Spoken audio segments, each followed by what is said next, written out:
ഇന്നൊരു കഥ പറയട്ടെ. ഞാനൊരു ക്ലാസിക്കൽ ഡാൻസറായ കഥ. എൻ്റെ അമ്മ ഡാൻസ് ടീച്ചറായിരുന്നെങ്കിലും സ്കൂളിലും ഇൻസ്റ്റിറ്റ്യൂട്ടിലും വീട്ടിലും ഒക്കെ അമ്മ ക്ലാസ് എടുത്തിരുന്നെങ്കിലും എന്നെ പഠിപ്പിക്കാൻ മാത്രം അമ്മ പഠിച്ച പണി 18 നോക്കിയിട്ടും നടപടിയായിരുന്നില്ല. അമ്മ പഠിപ്പിക്കണോണ്ടായിരിക്കും ഞാൻ പഠിക്കാത്തതെന്നും പറഞ്ഞിട്ട് അമ്മയുടെ കുറേ കൊളീഗ്സിൻ്റെ അടുത്തും എന്നെ കൊണ്ടേ ചേർത്തു. എന്നിട്ടും എനിക്ക് വലിയ സീരിയസ്നെസ് ഒന്നും ഉണ്ടായിരുന്നില്ല. എല്ലാവരും ആയുധം വെച്ച് കീഴടങ്ങുകയും ചെയ്തു. അങ്ങനെ അമ്മയുടെ കുട്ടികളുടെ അരങ്ങേറ്റ സമയത്ത് നറുങ്ങും പിറുങ്ങായിട്ട് എന്തെങ്കിലുമൊക്കെ ചെറിയ ഐറ്റമൊക്കെ ചെയ്ത് ഞാനിങ്ങനെ ജീവിച്ചു പോന്നുകൊണ്ടിരിക്കുകയായിരുന്നു. ആ സമയത്താണ് എൻ്റെ ലൈഫിലേക്ക് ഒരാൾ വളരെ ആകസ്മികമായിട്ട് കടന്നു വരുന്നത്. ആ ഒരു വ്യക്തിയാണ് ഡാൻസിനെ സ്നേഹിക്കാൻ എന്നെ പഠിപ്പിച്ചതും. ഒരു 7ാം ക്ലാസ് വെക്കേഷൻ്റെ സമയത്താണ് അമ്മ പറയണത്, ഇന്ന് നിനക്ക് ഇഷ്ടമുള്ള ഒരാൾ വീട്ടിലേക്ക് വരുന്നുണ്ടെന്ന്. ആ ഒരു വ്യക്തി എൻ്റെ വീടിൻ്റെ ഗേറ്റ് തുറന്ന് മാത്രമായിരുന്നില്ല വന്നത്, എൻ്റെ ലൈഫിലേക്കും കൂടി ആട്ടോ. ഈ ചാടിത്തുള്ളി പോണ മുതലാണ് കേട്ടോ ഞങ്ങളുടെ വൈബും ആൻറ്റി. നമ്മളെ ഒരുപാട് വർഷം കഴിഞ്ഞിട്ട് കണ്ടതിൻ്റെ സന്തോഷമാണ് ആൻറ്റിക്ക്. ഈ ചിരിച്ച് കെട്ടിപ്പിടിക്കാൻ വരുന്ന മുതലില്ലേ, ഇതാണ് കേട്ടോ എൻ്റെ വീടിൻ്റെ ഗേറ്റും എൻ്റെ ലൈഫും ഒക്കെ തള്ളി തുറന്നങ്ങോട്ട് ഇടിച്ച് കയറി വന്നത്. ക്ലാസിക്കൽ ഡാൻസേഴ്സ് ആയിട്ടുള്ള മിക്കവാറും ആളുകൾക്ക് അറിയുന്ന ഒരു പേരായിരിക്കും മഞ്ജു വി നായർ. പക്ഷെ എനിക്കിതെൻ്റെ മഞ്ജു ചേച്ചിയാണ് കേട്ടോ. പറഞ്ഞാലും കേട്ടാലും മതിയാവാത്ത അത്രയും കഥകളായിരുന്നു വിശേഷങ്ങളും ആയിരുന്നു കേട്ടോ ഞങ്ങൾക്ക് പറഞ്ഞു തീർക്കാനുണ്ടായിരുന്നത്. ഞാൻ നാട്ടിലില്ലായിരുന്നെങ്കിലും ഞങ്ങൾ തമ്മിൽ കണ്ടിട്ട് ഒരുപാട് വർഷങ്ങളായിരുന്നെങ്കിലും കോൺസ്റ്റൻ്റ് ആയിട്ടുള്ള കോണ്ടാക്റ്റ് നമ്മൾ തമ്മിൽ എപ്പോഴും ഉണ്ടായിരുന്നു കേട്ടോ.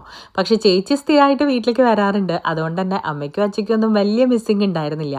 എനിക്ക് മഞ്ജു ചേച്ചി ആരാന്ന് ചോദിച്ചാൽ എൻ്റെ ചേച്ചിയാണ്, എൻ്റെ ബെസ്റ്റ് ഫ്രണ്ടാണ്, എൻ്റെ മെൻറ്ററാണ്, എൻ്റെ ഗൈഡാണ്, എൻ്റെ ടീച്ചറാണ്. അങ്ങനെ വാ തോരാതെ കുറേ പറയേണ്ടി വരും കേട്ടോ. നമ്മുടെ എല്ലാവരുടെയും ലൈഫിൽ ഒരു വ്യക്തി ചിലപ്പോൾ കടന്നു വരാം. ആ വ്യക്തിയായിരിക്കും നമ്മുടെ ലൈഫ് മുഴുവനായിട്ട് മാറ്റുന്നത്.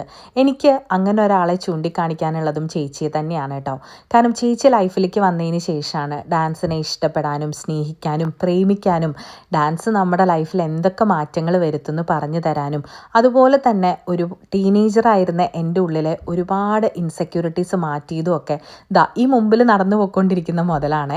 ലെഫ്റ്റ് സൈഡിൽ കാണുന്ന ആ ഓടിട്ട വീട് ചേച്ചിയുടെ തറവാടാട്ടോ. അവിടെ ഇപ്പോഴും അമ്മ ചേച്ചിയും അമ്മമ്മയും അപ്പുട്ടേട്ടനും ഏടത്തിയമ്മയും മോളും ഒക്കെ താമസിക്കുന്നുണ്ട് കേട്ടോ. ഇതാണ് ചേച്ചിയുടെ പഴയ വീട്. ഈ വീട് ഒരുപാട് മെമ്മറീസ് ഹോൾഡ് ചെയ്യുന്നുണ്ട്.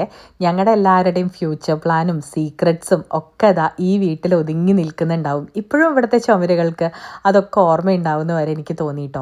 ഇതാണ് ചേച്ചിയുടെ സമർപ്പണയുടെ ആദ്യത്തെ സ്പേസ്. ഇവിടെയാണ് ചേച്ചി ഞങ്ങൾക്ക് ക്ലാസ് എടുത്തിരുന്നതും ബാബുമാഷ് പാട്ട് ക്ലാസ് എടുത്തിരുന്നതും ഞാൻ മോണോ ആക്ടിൻ്റെ ക്ലാസ് എടുത്തിരുന്നതും ഒക്കെ. പറഞ്ഞാലും തീരാത്ത അത്രയും വിശേഷങ്ങളായിരുന്നു കേട്ടോ ഞങ്ങൾക്ക്.